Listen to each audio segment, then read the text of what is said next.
And we're live. Hello and welcome, everyone. It's time for another exciting, amazing episode of IT Career in Australia. And today's we're talking about the topic for many experienced professionals. Are you too senior to start over, and how to land your next tech role? So, what happens when you've been in the management or leadership role for years, but now want to get back to hands-on technical work? So in this session, we'll explore the challenges of making that shift, maybe how to rebuild your technical capabilities, and most importantly, the mindset needed to re-enter tech roles after years of senior positions. So we'll discuss how to position yourselves, what to think about, and what challenges you might face. So bring your questions. Don't forget to introduce yourselves in the comments. Let us know what you do, or just at least say hi in the comments so that we know that you're here. I'm Jana Martins, if you forgot for any reason. And obviously love sharing all the insights with you on this channel.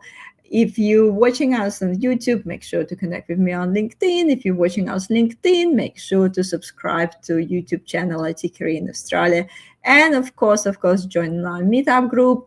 And also Tech Walking group on LinkedIn, because we do have really exciting face-to-face events as well now, pretty much across whole Australia. So definitely join the group to stay on top of those.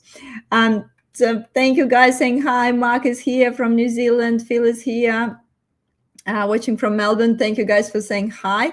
And I can see people you're watching, so make sure to say hi in the comments. And without any further delays, I'm going to pass it on to Matthew to introduce himself, please. Good day. Thanks very much, Jana. Very nice to be with you again this evening. And hello to all of our viewers. Is that what I call them, the viewers? It's almost like TV, isn't it, really? So Matthew Doig is my name. My company, Growth Cave, works in, I guess, what you call human potential and developing human potential. And I guess one of the things that I've taken a bit of an interest in over the last few years is helping people in terms of realising their potential, understanding the leverage they have in different sorts of situations, particularly as it relates to career. And I guess this is sort of led into this interest of mine in assisting people right across the workforce, really, in terms of being able to get, to apply and successfully, get positions in different sorts of industries. And of course, IT and tech being one of those. And I guess, the big thing really here is that, when we talk about the current environment that we're in, I was actually having a look at Reddit. I was doing a little bit of market research, and I was just actually reading some comments on Reddit about IT employment and going for jobs in IT. And it wasn't specifically for mature people, it was just for anyone. And the thing that came through is the very fluid nature of the environment, how challenging it can be. People were talking about lots of graduates coming out of the universities. They were talking about, the skilled visa entrants coming in and competing. And they were talking about the impact that AI is having. And, all of these things were, if you like, the sort of the backdrop. And I imagine, this topic, too senior to start over, it could seem very daunting for someone, that's actually wanting to get back into tech in a different way, or maybe get into tech from a different place, especially if they consider themselves to be too senior. Now, I'm not actually saying what senior means. I mean, senior could be 40 for all I know. Okay, wouldn't that be wonderful? But I guess that the point here is that we do face a lot of challenges, and I guess one of the things that I wanted to start off with, and I think this might be the slide, Jana, that you wanted to bring up now. Yeah, we'll jump to the slides in a second. Just want to say quick thank you, everyone who saying hi in the comments. And also, I can see your comments on LinkedIn. They're not coming through the chat, but Swapnil, I can see you saying hi. So if you're on LinkedIn, keep commenting. I'll keep an eye on LinkedIn comments too. And yes, I just want, I guess, Matthew also mention Obviously, I do a lot of those topics and the different around different job search strategy and career transition and things like that. And I was sending some email about upcoming topics. I don't know, like it's been probably about 6 weeks ago. And someone replied to me and saying, like, we see so many webinars about all like young graduates entering the workforce or people moving to tech. What about us, like 50 plus, twiddling our thumbs, have so much to offer, but just can't get the role. So that's one of the emails I received, and then I'm like, okay, so we didn't really cover that sort of topic. So and that's when I guess message you and say like, yeah, let's talk about those people who being in maybe still in the tech industry, but just moved from that hands-on positions and been in all these like manager roles, and now just so many people got redundancies as well in the last 2 years, and if you've been in one company for 10 years and high leadership roles and you got redundancy, it is challenging to to start looking for the role again, and especially the market is different and you sometimes maybe don't even know where to start. So yes, I guess there's quite a few questions there. So I'll pass it on to you to set the scene for the conversation. Fantastic, thanks, Karen. All right, so look, this whole question, too senior to start over, landing your next tech role.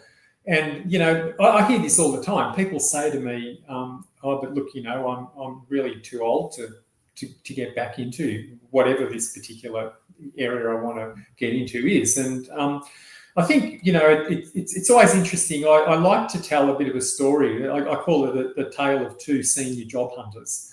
And I just want to tell this little sort of anecdote because I think it highlights a lot of what we kind of how we need to be thinking if we're a more senior person approaching, this kind of situation. Imagine you've got two senior job hunters. One of those people is a consultant. Okay, they might be a person in their mid-50s. They've done a lot of work in the past. They've still got a lot of runs on the board. A company would go up to that person and they would not for 1 minute think that the fact that they were in their mid-50s was an issue. Okay, this person's out there solving problems, doing their consulting work. Wouldn't even occur to them that I'm too old, that they're too old. They just go out there and they do that work. And I know a lot of people in this situation that are still doing this very successfully. Their age is never mentioned. Okay, never mentioned. Contrast that with someone who's perhaps come out of industry, is maybe the IT industry. They're in their mid-50s. They want to get a role somewhere. The whole picture changes.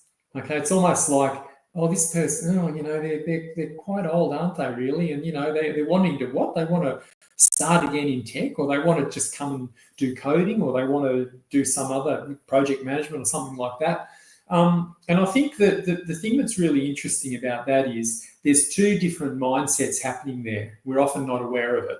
Okay, the consultant sees themselves as valuable, irrelevant in terms of their age, and able to make that contribution and happy to go through. The other person sometimes feels a little bit like, almost like, oh, I have to prove myself. I've got a big hill to climb. I've got to come in there. I'm starting from a clean slate, all this sort of thing. It's going to be really difficult for me. And I guess that, the question that you've got to sort of ask yourself with all of this is, how do you actually see yourself? This is the sort of the next big question I think that we need to talk about. And if we just have a look at this next slide here, ask yourself this question. Am I just starting out from a clean slate and competing with lots of younger people? That's how a lot of senior people trying to get roles will actually see themselves. They'll actually imagine themselves. It's almost like they're a sort of a refugee. They're out there hoping that someone will take them in, hoping that someone will be nice to them. And, or is the attitude more about, my workplace journey is just continuing and I have some key advantages. And this is the thing that people often forget. The worst thing that you can do when you talk about being too senior to start over is to actually consider yourself to just be a clean slate, because you're not. This is another part of a journey, and that journey has consisted of a lot of very, very valuable experience and a capacity, to work in different environments, in different situations. It's a question of, if you've got the right attitude and you say to yourself that this is of value to someone, then immediately you're going into these situations differently. And that's why I always start off with that kind of thing about, how can I actually, not will you do something for me, or will you sort of be nice to me and give me a job because I'm in my mid-50s and I really need it, but rather I'm coming to you as someone who's been on a very interesting and important journey and bringing a tremendous amount of energy and positive experience to you. And these are things that may not actually be possessed by some of the younger people you'd be competing with. This is what we sometimes forget. Yeah, definitely can relate to your examples. When we're comparing some roles, and in consulting, being sort of over 50, it's not an issue. That's I guess the reality of the business. I'm working in consultancy at the moment, and our youngest person in mid-30s. So it's not. There's just a few people younger than me there, so we don't have anyone in 20s in our company. So it's completely different stories. And it's quite common that there are a lot of people who work with us will be at least over 50. So, but when you're looking at the sort of different roles, the picture can change. But also, I don't know, I will be like devil advocate here. Sometimes some senior people can do vice versa, and they can come across as someone who feel more entitled to a role because they seniority rather than hungry to learn. And they sort of feel like, I'm twice older than all of you, so of course I can get this role. So sometimes we can see the opposite too. Oh, that's right. And look, I think the thing to keep in mind, Jana, with that is that you're right. I mean, some people will shoot themselves in the foot purely through that attitude. I've done management consulting for many years, and one of the things that I find really interesting, and you can see this even, in the way that people react to a younger person. If I'm in an organisation and I've got a person who knows a lot about AI and they're 25 years younger than me, they're going to know more about it than I am, seriously, in the application. Now, I should be welcoming the opportunity to learn from that person, and the fact that there's an age difference should be irrelevant. And you do actually need to view this journey that you've been on, and I mentioned that before, as a learning journey. And if you have to learn from other people as part of going back into a job, then that's what you need to be prepared to do. And you need to actually really make that clear. In fact, what's even better is, what examples have you got where you have actually learned from younger people? What are some things, if it came down to getting a role where you were working with people who were younger than you, have you done that sort of thing before? Where have you actually benefited from that? And even, talk about examples where it's obvious that you enjoy doing that. So I think that's really important. And yes, unfortunately, there are people like that. I come across these people in business where they just don't want to learn anything. They don't believe that they need to know anything new. But because I've been, I used to be a company director, therefore I should just be given a job. But hey, don't pay attention to the people around you that know more about a particular, bit of software or whatever. I mean, it's just ridiculous that people have that attitude. And I think the thing is, if we go to the next slide, it's really all about, I wanted to make this point about attitude. And I say to people, before you redo your resume, work on your attitude. This is the first thing that I talk about. In the first instance, stop thinking that you can't compete. There is ample evidence now that as we confront an aging population, and more people either wanting to stay in the workforce or interestingly enough, return to the workforce. A lot of retirees are coming back into the workforce. Don't think that you can't compete. You need to start thinking about what you have. And what you have is not a clean slate. It's all about being able to leverage what you've got and be able to show someone how that can be of value to another organisation and really make that difference to them.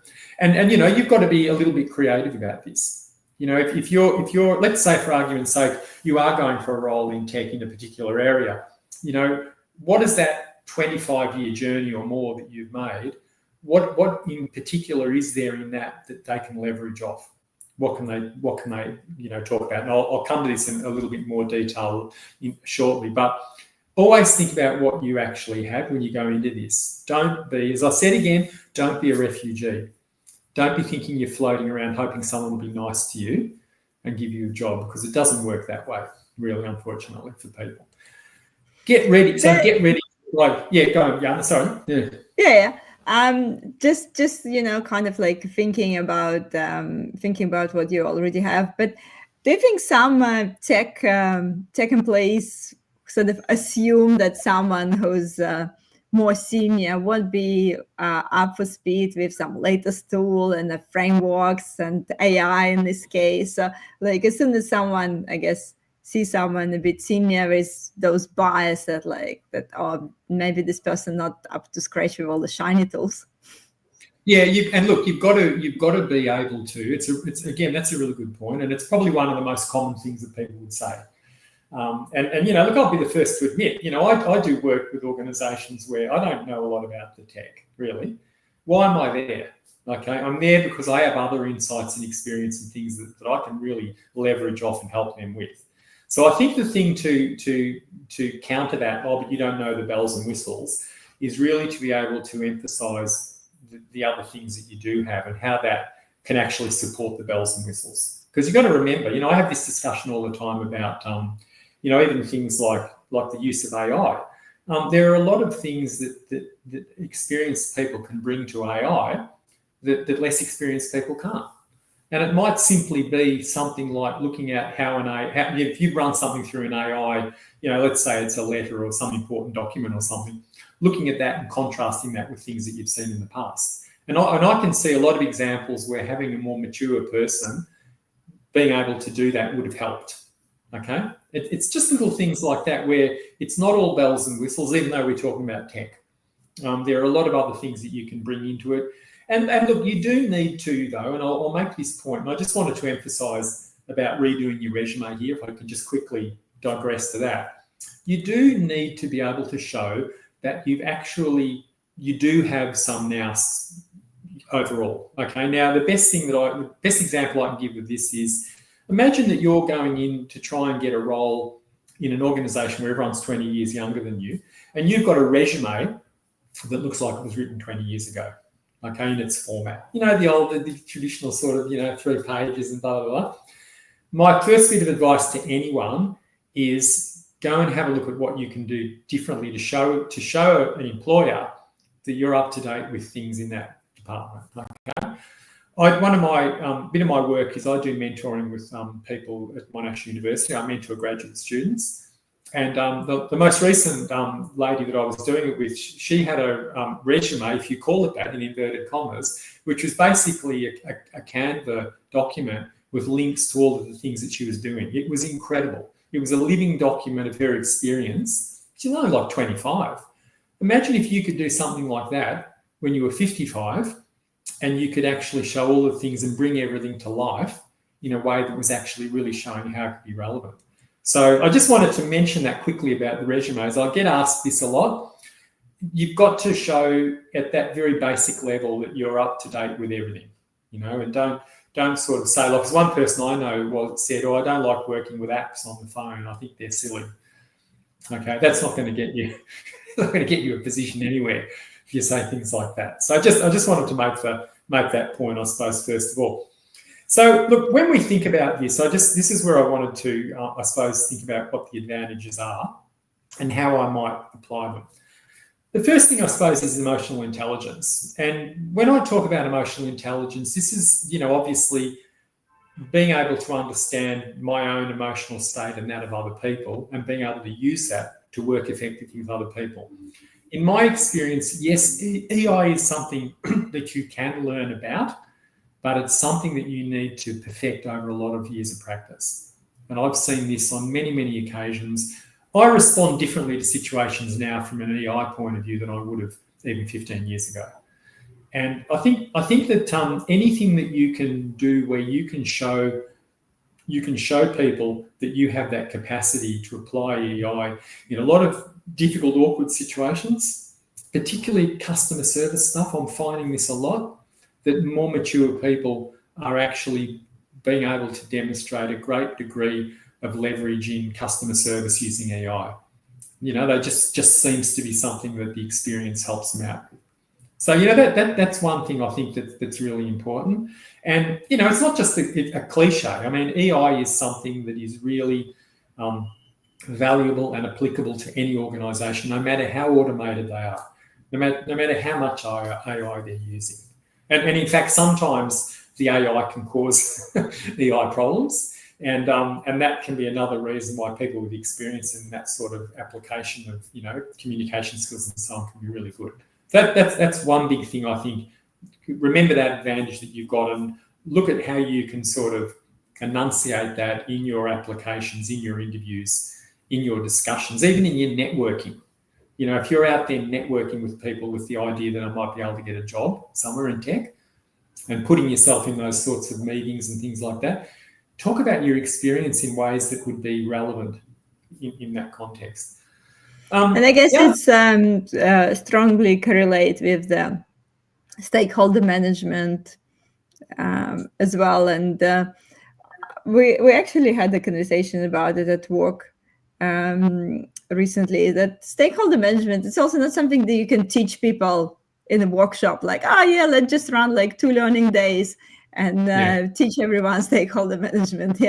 So it's not something you can just learn like that. So it takes time. So you need to communicate with a lot of people. You need to be in a lot of meetings and a lot of difficult situations to improve those skills. Where I guess on the opposite, like vibe coding, you can I don't know, like I'm just throwing out there. You can watch a few videos, you can play around with it. Like, yes, you're not going to be brilliant with it, but you can get a hang of it just by playing with that. So that's not the case when you need to improve your stakeholder management. And look, it's actually interesting, Jana. I did see something recently about, because one of the things that we're finding in Australia now is a lot of people, because we've got an aging workforce, but particularly say my generation of Gen X or even say the boomers, they're different. They don't necessarily, they retire, but then they want to come back and do something. Now, whether that's in a public enterprise or a charity or something, but I did see something really interesting in hospitality of all areas. And we associate hospitality with younger people. And one of the things that they've found now is in a lot of the areas where they were struggling to get people to work in hospitality, they were starting to get people from retirees who were coming in and working a couple of days a week. Okay, now this might sound really odd, but the thing that they were finding was these people had great EI skills. They had a lot of experience dealing with people. And the mere fact that they were just more mature was actually quite good, from a service point of view. So, never underestimate that level of experience and how you can portray that in the way that you're marketing yourself. Like as I say, it could be through a resume, it could be an interview, or it could well be through a networking function of some kind, or even talking to people on LinkedIn, anything like that. The leadership experience one's interesting. When I talk about leadership, I'm not just talking about, I manage 20 people and therefore, I'm great for you to have. I think the other thing to keep in mind here is that leadership is more about just telling people what to do. Leadership is displaying certain qualities and modeling certain behaviors that other people can learn positively from.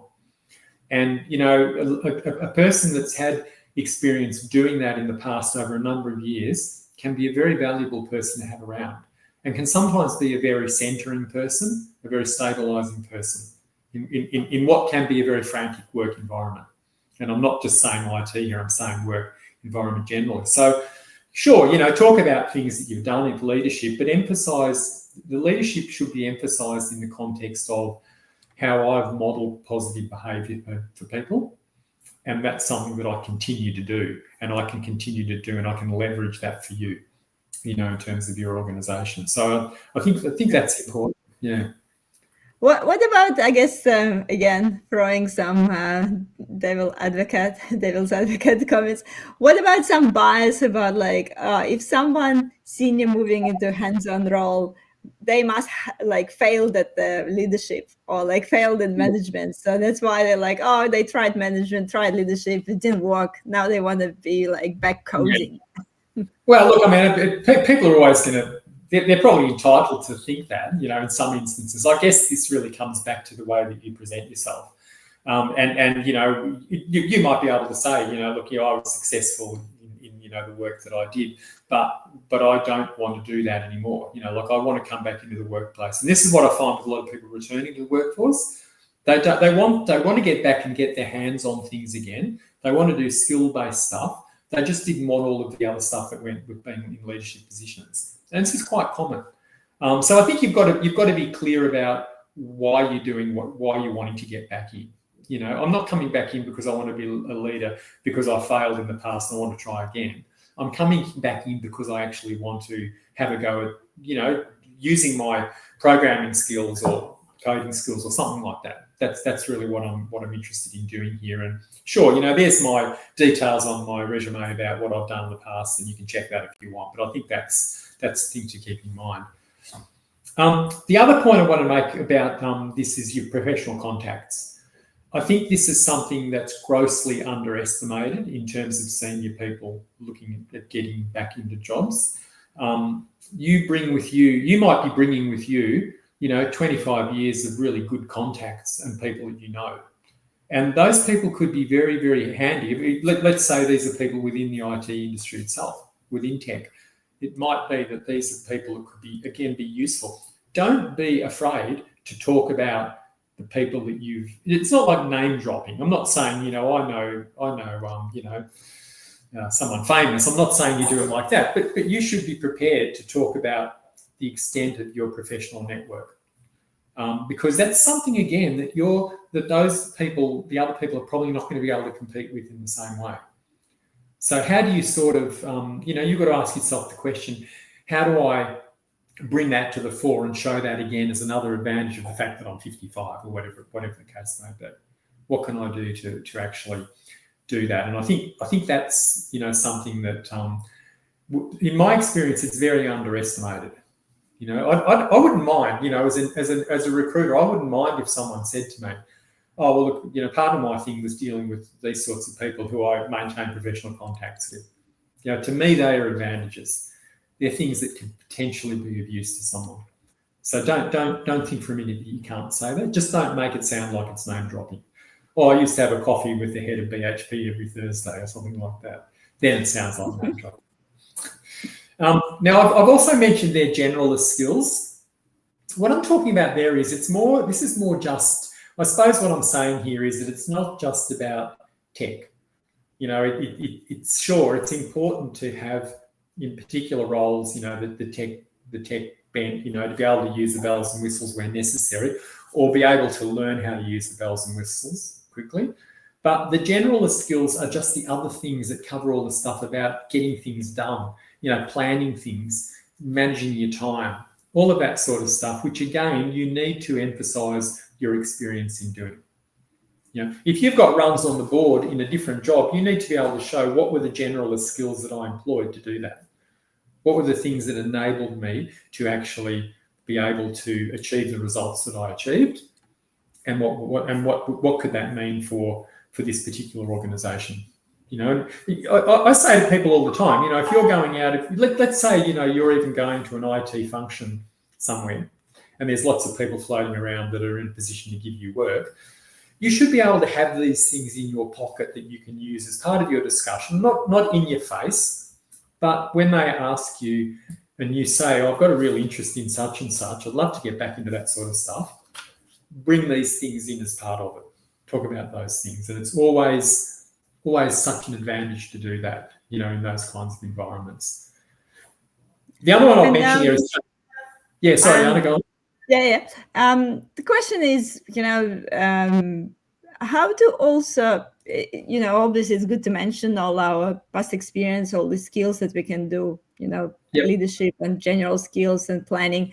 But On another side, how to, I guess, convince hiring manager or recruiter that you're not overqualified, and Yeah. as well, because that's, I guess, another problem people face. Like, yeah, you have like 30 years of experience, you applying for like maybe not entry level position, but you're taking a step back, um, and you can just get the feedback that, oh, you overqualified for this role. You'll Yeah. get Look, bored. You'll get bored in this role, like, or you're not gonna last, or yeah. I think a bit of it comes back to why you want to be doing what you're doing. Like I think you need to make pretty clear that sure, I've done all of these. I've done a lot of this stuff. I've got these quals. I've got this experience. But this is something that really, really interests me. So the thing that counts about this is not so much what level I was at in the past or anything like that. It's more the interest or the passion that I have for this particular area, and I think you need to be prepared to sort of talk about that openly, so that it doesn't seem odd. When someone comes in. I mean, we hear this sort of stuff all the time about people making sea changes, and I know of someone here in Bayside that was a very senior executive in the city in Melbourne who's now teaching kayaking.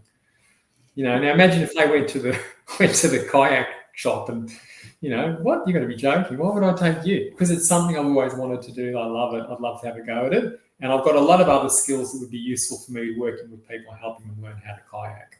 I mean, that's just one example. And that wasn't IT, but that was just an example of where I think the emphasis needs to be on why it is that you want to do it, not the fact of what I've done or anything like that in the past. Look, the other one I wanted to mention there is change management experience. Don't underestimate this. And again, this is an advantage that you've got if you're more senior. I mean, when I say that word senior, I keep thinking of someone on a walking frame. Sorry, I just get this mental picture. More mature is probably what I should say. Don't underestimate the fact that you've been through a lot of change and that you've actually survived that and been able to work through it. This is something that's very useful. And it also indicates an underlying resilience that you can demonstrate to people. You might be dealing with it with a tech company that's quite new, that hasn't been through this sort of stuff yet. It could be they might think to themselves, it would be really handy to have someone a bit more senior who's been through this sort of stuff before, who's learned a few of these lessons, whether it's as a leader or whether it's just as a professional working there. Either way, that could be something that could be really, really important. And I guess this kind of leads on to, when we talk about the change management, what were the sorts of problems that you actually solved? What were the kinds of things that you had to deal with in this context, of changes in the workplace or issues coming up at work? And how did you go about that? You've probably got years and years of experience in doing this, more so than a lot of the other people that you might be competing with or ultimately that you might be working with. So don't sort of, I mean, it's a bit of a cliche, they'll often throw questions at you in an interview about how did you solve this problem or that problem. But, remember, you've got a lot of stuff to draw from. You've been through a lot of things. You've seen a lot of issues. A lot of things have come up. And you're actually able to work your way through it and find a way through it. So I think that's really important. And I just made the other point there about the hard lessons learned. Boy, have we all learned hard lessons. and there is a lot of wisdom that comes from going through that sort of stuff and learning those lessons the hard way. And people will prick their ears up when you actually say to them, I think I'm in a very good position to avoid a lot of the mistakes that have been made in the past because of those hard lessons that I've learned. I think that's something that I would certainly be conscious of and trying to make an effort to get that idea across to people. So I suppose we often, again, I'm getting away from this idea that I'm just a clean slate, I've got nothing to offer because everyone's younger and they know the bells and whistles. It's clearly not the case. It's just a question of how you get this across in your initial approach, in the way that they look at your skills, however you want to package that for them in a resume of some form. You're networking with people and this sort of stuff coming through your networking, and I guess ultimately sitting in front of an interview panel or a recruiter, and being able to show that, so that they feel, that there would be a real benefit in putting your name forward. It'd be worth someone talking to you and actually getting that. And I just wanted to tell people a quick story. I call this a story about a gaming company manager. But I thought this is actually a really interesting story. This was somewhere that I did some work with a few years ago. And this was a company that basically did gaming. They wrote code for gaming, here in Melbourne. That's what they do. And they were in a position where they were having trouble getting stuff done on time, essentially. They had a team of people that were great at their job at coding, okay? And they had a direct supervisor who was quite good at, he wasn't a bad coder, but he wasn't as good as the ones sitting in front of the screens, but he could talk to them. But they were having trouble getting things in on time. They're having trouble getting projects done. They ended up employing a person who had no gaming coding experience whatsoever, but this person had a heck of a lot of experience in project management in very difficult situations, getting projects completed. They were also very personable, so they were good at dealing with lots of different sorts of people. They could talk to the supervisor of the coders. They could talk to the coders. They could then turn around and talk to the next level of management. They could deal with the angry customer waiting for their completed game. They had all those sorts of things to draw on. And I've often thought, that little sort of story is worthwhile, mentioning to people, because outwardly you wouldn't think this person, who was, very mature in their 50s and with no experience in this industry whatsoever, they were able to go in there and on the basis of the different advantages that they could pull together, demonstrate how they could actually make a success out of this particular thing. And I talked to the HR person at this company, and she said to me, we were right to get someone that didn't have any gaming or coding experience. It was 100% the right thing to do. And they brought a sort of a seniority and a calmness to us that I don't think we would have got with someone that was 15, 20 years younger. That was her sort of admission. So I often tell people that story because I think it just reminds us that you're actually not too senior to start over. Don't think of senior as being, some sort of a handicap. Don't think of it as being something that holds you back. Think of it as a real advantage that you can leverage off, that you can use, and you can show to people. So I guess that's kind of where I'd sort of pull all the threads together, if you like. Yeah. Yeah, and sometimes, look, it also really depends on the company, and like a lot of companies tend to be like a risk adverse, and they really wanna, we want a person exactly with this experience, exactly with those skills, and we definitely want someone who can, I don't know, code in Java and AWS and Kubernetes, I don't know, but not. But I guess a good hiring manager also will have a thing like, is that a key skill for this role? Because sometimes, we're just throwing the list of the desired skills for the role and not really questioning, is that the must-have skills for this role, and what actually what's the success looks like for this role, and how those sort of skills will contribute to success. Not everyone asks these questions, and kind of like the trying to be risk adverse, where like, okay, so we tick all the boxes. Yeah, no, absolutely. And the interesting thing is, Yana, that if you look at some of the really senior appointments in companies, very often there's a lot of movement between industries. And I make that point about the coding. I think the other person that came into, they might have come from construction or something like that. But it's often the core skills that are going to be useful to the organisation that count. So they may not be, and you often see this. You'll see senior management going from one industry to another industry, but they're able to utilise that skill set in that new environment with those new people. Why? Because of their experience, because of the other advantages that they've got, the other things they can leverage off. And again, that's seen as being great, because you're really senior.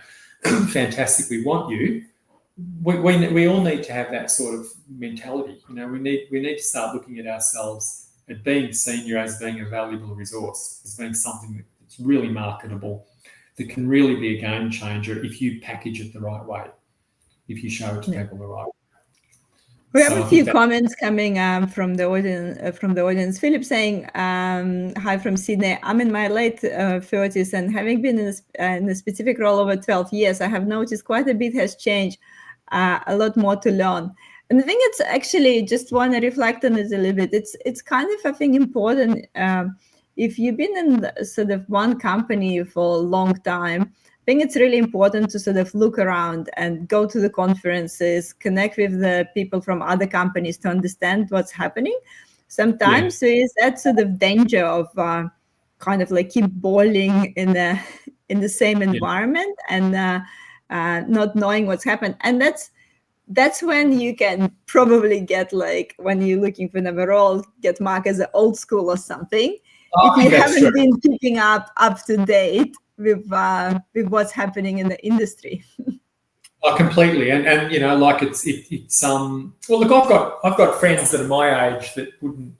This would just be like, why would I want to have some 25-year-old telling me what to do, or why would I go and work in a company full of people that are 20 years younger? That's the attitude thing that comes in as well, and sometimes that solidifies if you've been in the same environment for too long, even if you've been promoted.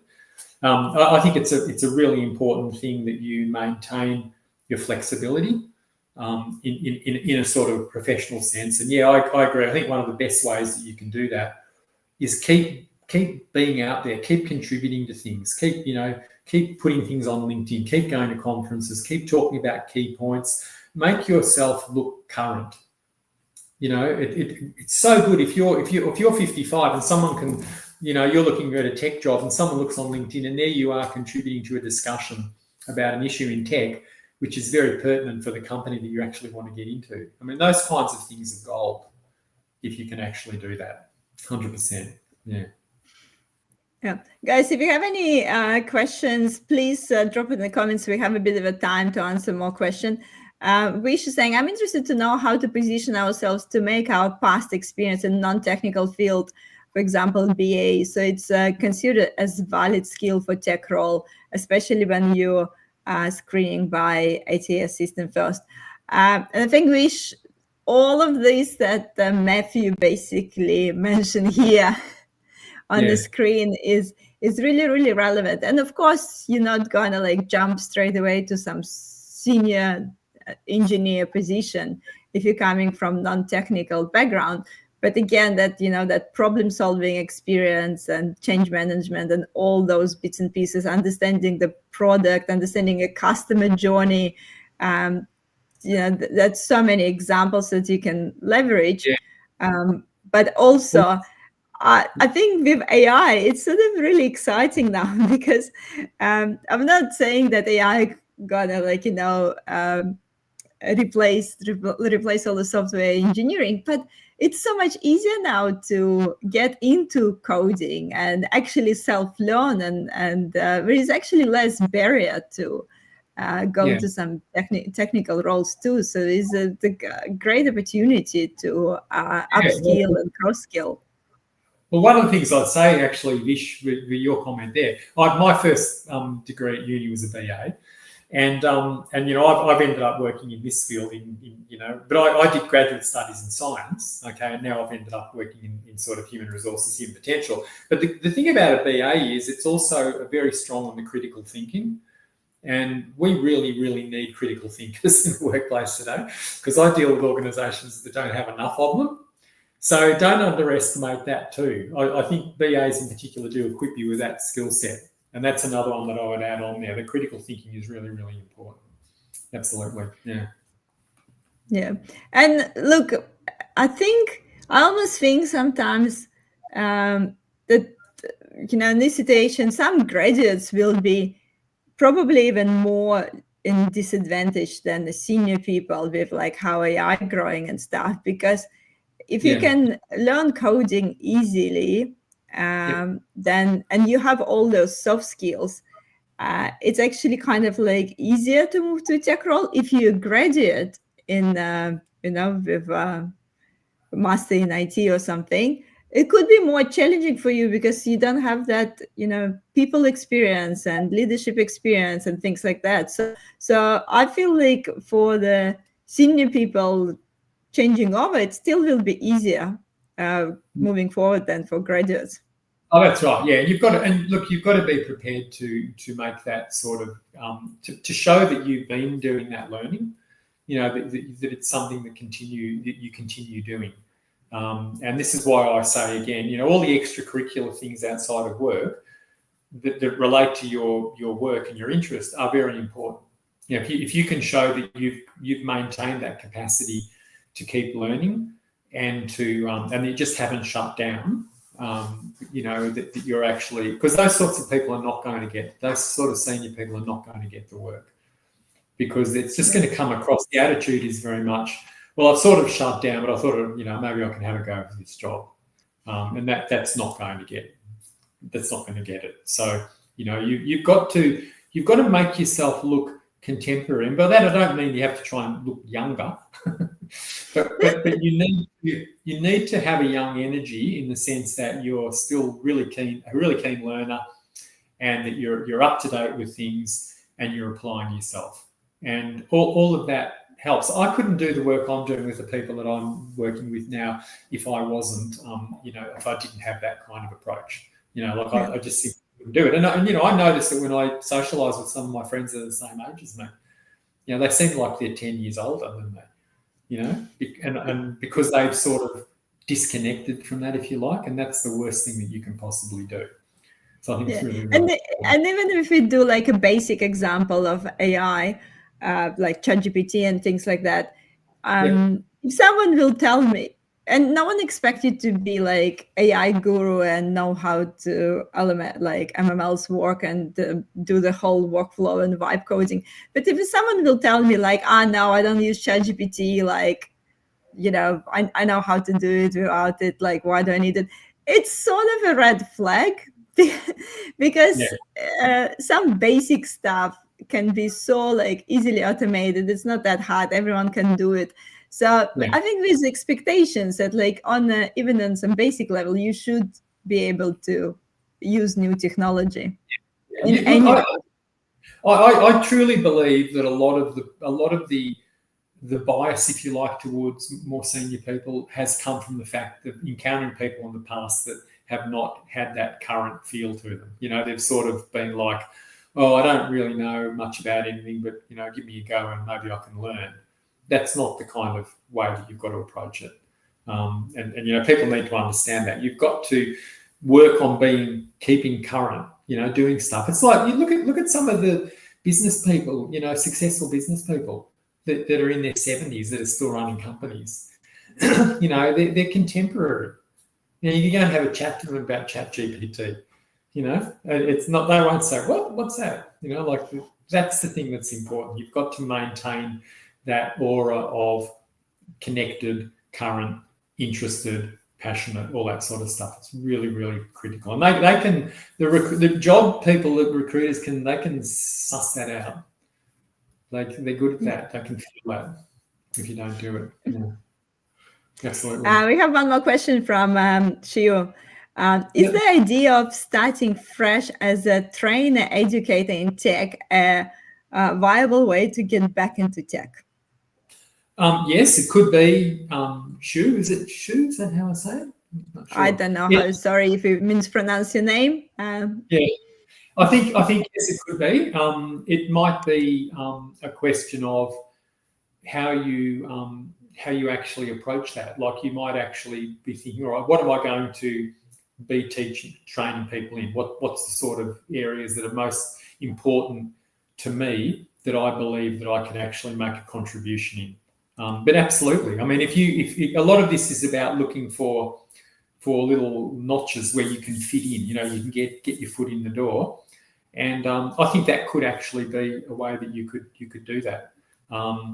Especially if, you know, you've got a tech background and you want to come back into that, you really need to think about what's the value add that I can give through training with that sort of stuff. There's a lot of questions there, but that's how I would think you would need to approach it, for sure. Yeah. We have one more question actually on LinkedIn. I've just checked the LinkedIn. There's a few questions coming there. Mark has a, I guess, quite broad question. saying, when the market was strong, agents called me all the time and I always made time for them. Now, CV gets filtered out by AI and those same agents don't reply. I'm active on the LinkedIn and keep building my network. I bring deep experience, but I'm always willing to learn. So how I can back on the radar? Yeah, look, I think you've got to sort of getting yourself to stand out can be a challenge. I'm the first to admit that. I think you're right to be doing the dialogue on LinkedIn. I would be looking. One of the things that I suggest to people a lot of the time is, things that you're interested in. Go in and ask questions about it. Questions that link back to the things that you're interested in. So I'm very interested to hear about your company's blah blah blah. Do it. Don't not in your face, but sort of as a genuine question, and try and get some dialogue started that way as well. That's one of the things that I find is quite successful in getting the right sort of connections and discussions going with people. And then maybe at some point bringing in, your own experience. And look, it could even be the other thing that I say all the time is, if you want to create some sort of content that's relevant to what you've been doing on LinkedIn. And people look at me and say, "What do you mean?" I said, "Well, put something, either put an article up there that you've written yourself, or alternatively, put something up and make some comments on it, and then get some commentary and some questions out there and get people interested. But choose something that's going to be complementary to what you already know or what you're doing, so you can sort of again get those kinds of conversations potentially happening with the right people." That's sort of another thing that I would be looking at doing with LinkedIn. We haven't spoken actually about LinkedIn for a while. There's, I guess, millions of strategies you can use on LinkedIn, but Matthew, really good point also. If you have 15, 20 years experience in the industry, and for example, now you're out of job, maybe you got redundant or something like this, this is actually the great opportunity to bring your voice into LinkedIn. You already have your 15, 20 years of experience. You're not just graduated uni and trying to come up with some sort of content. Yeah. So you had some experience, you had those hard lessons, you have those change management experience. I know those problems that you've seen in an organization. It's just really kind of the great time if you're looking for work to actually produce those articles, raise the questions, or learn something new, like learn something about AI and post your thoughts about it. Yes, I'm keep talking about AI because it's buzzword at the moment, but people do want to see that you're up to date with the stuff. And if you're posting those things on LinkedIn, it does give recruiters impression that you're up to date, not like your LinkedIn just says 15 years in this company and nothing happening. I agree, and you need to label yourself as, don't say looking for work, on LinkedIn. Like I actually say, don't do that. Label yourself as someone who's a thought leader or a thinker about this, or investigating issues in whatever. Always put yourself out there as being someone who's already doing something, who's already been investigating and thinking about things and contributing to things. And that way you make yourself sound more like that valuable consultant, and not someone that's sort of floating around hoping that they'll get work somewhere. I think it is a very important distinction, that you want people to think. Because remember, they'll look at that 55-year-old consultant and they won't even think about their age. And you've got to and that's a good point. Like, if you graduate and you put consultant, that looks a bit odd. What are you consulting me about? Yeah. But again, if you have a 20 years experience, surely you can consult people on something, or you can contribute to something. So continuing my learning journey in IT applications, use language like that shows that you're someone that's continuing to keep up to date, to contribute, all of those sorts of things. I think is really, really important. They don't need to know, even if you're not working, they don't need to know that. Because maybe you sit on the 5 boards or something. Well, and you can sit on non-for-profit board, or yeah, exactly. Yeah, so I think that's another one as well. Yep. Yeah. I'm just cautious about the time. Shireen is asking if it's a recording will be later. Yes, the recording will be immediately available on both LinkedIn and YouTube. Just a quick question. I love the YouTube names, but anyway, Radiant Spirit Pathways. Companies often prioritize younger applicants even when experience is limited. This is correct. And we talk Yeah, about it right in the beginning of this live stream. Really yeah, depends on the company situation and I guess positioning. So, and I yeah. mentioned in our company, no one younger than 35. So, look, it really Well, it's depends sort what of company. so, yeah, look, I think they do. I mean, some of them absolutely will do that, I guess I'd make the point that as we sort of see more mature people staying in the workplace and re-entering the workplace, everyone needs to make that effort to show that there are advantages in employing senior people, big advantages that in some cases are gold for companies, absolute gold. And it's just a question of realising that. But there's work to do at the other end, no question. Yeah. Yeah, there's different scenarios. I'm cautious about the time, Matthew. I think we're just moving quickly to the giveaway, and then also if people want to connect with you, they can find you on LinkedIn and on your website and your page, Grove Cave. Yep.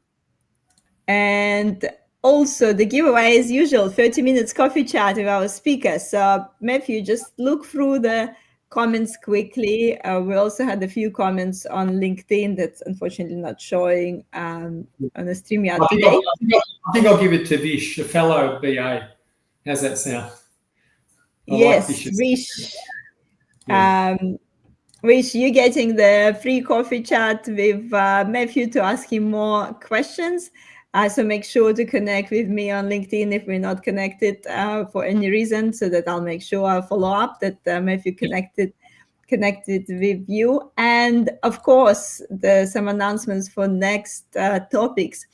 Next topic, we're gonna catch up in 2 weeks. We have a tech walking in the meantime, but next online topic will be about certifications, and I'm sure some of you would love to know more about it, especially it kind of relate to this topic that we covered with Matthew today. What about we'll just go and do a bunch of the certifications? Will it really get me a tech job?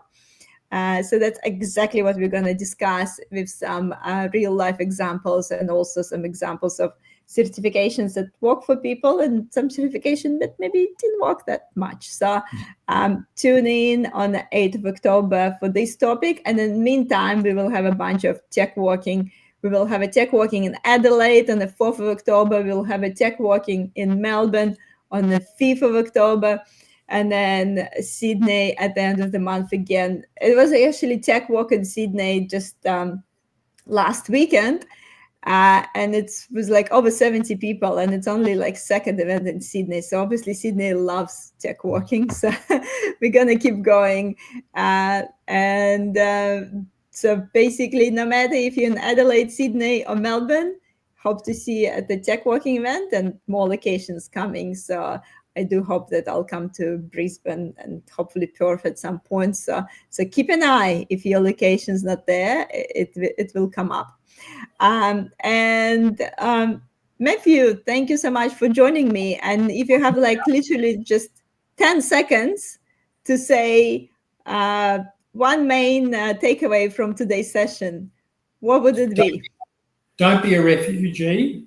Remember, it's not a blank slate. You've got a massive amount of advantages that you can bring forward. It's just a question of how you market them in the employment field. That's the thing you've got to remember.